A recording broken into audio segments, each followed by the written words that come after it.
अस्सलाम वालेकुम। ऐशा cooking one में आपका वेलकम है। उम्मीद आप सब खैरियत से होंगे। मैं भी बिल्कुल ठीक हूँ। आज हम बनाने लगे हैं ब्रेड पकोड़ा, जो कि बहुत ही आसान तरीके के साथ ये बनकर तैयार होगा और बहुत ही मज़ेदार और बहुत ही क्रिस्पी बनकर तैयार होगा।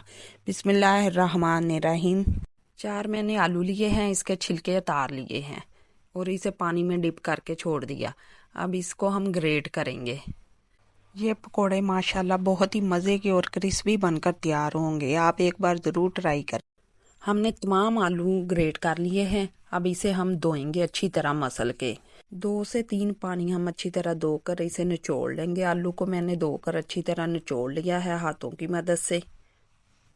अगर आपको हमारी रेसिपी पसंद आई, लाइक करें, शेयर करें और हमें कमेंट में ज़रूर बताया करें कि आपको हमारी रेसिपी कैसी लगी। 3 से 4 हमने ब्रेड ली हैं, इसे पानी में भिगोकर अच्छी तरह हम निचोड़ लेंगे। इसका तमाम पानी इसका निकाल लेंगे। ये पकोड़े बहुत ही क्रिस्पी और अलग किस्म के बनकर तैयार होंगे। आप एक बार ज़रूर ट्राई करें। अब ब्रेड में से हमने सारा पानी निकाल लिया है निचोड़ के। अब इसमें हम ग्रेट किए हुए आलू शामिल करेंगे और 2 बड़े साइज़ के हमने पतला पतला प्याज काट लिया है, इसे भी शामिल कर देंगे। 2 से 3 चम्मच हम धनिया की पत्तियां शामिल करेंगे।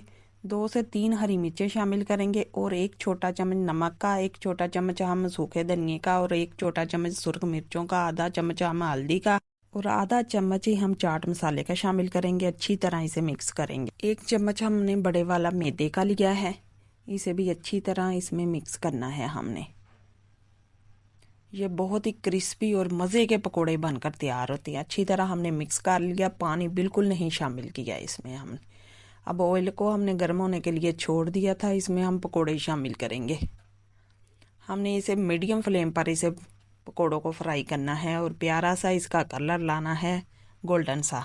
अब इसकी हम साइड चेंज करेंगे। माशाल्लाह आप इसे बनाकर रख लेंगे 1-2 घंटे के लिए, ये इसी तरह क्रिस्पी बने रहेंगे क्योंकि हमने इसमें ब्रेड शामिल की है। अब इसका प्यारा सा हमने गोल्डन सा कलर लाना है, साथ साथ हम इसकी साइड चेंज करते रहेंगे। ये माशाल्लाह हमारे पकोड़े फ्राई हो चुके हैं। आप भी एक बार ज़रूर ट्राई करें। ये देखें माशाल्लाह इसका कलर देखें कितना प्यारा गोल्डन सा आया है। माशाल्लाह ये बहुत ही क्रिस्पी बन के तैयार हुए हैं। आप भी एक बार ज़रूर ट्राई करें। आप इसे इफ्तारी की पार्टी में भी बनाकर तैयार कर सकते हैं। ये बहुत ही पसंद आएंगे मेहमानों को। माशाल्लाह देखें इतने मज़ेदार बन के तैयार हुए हैं। अल्लाह हाफिज़।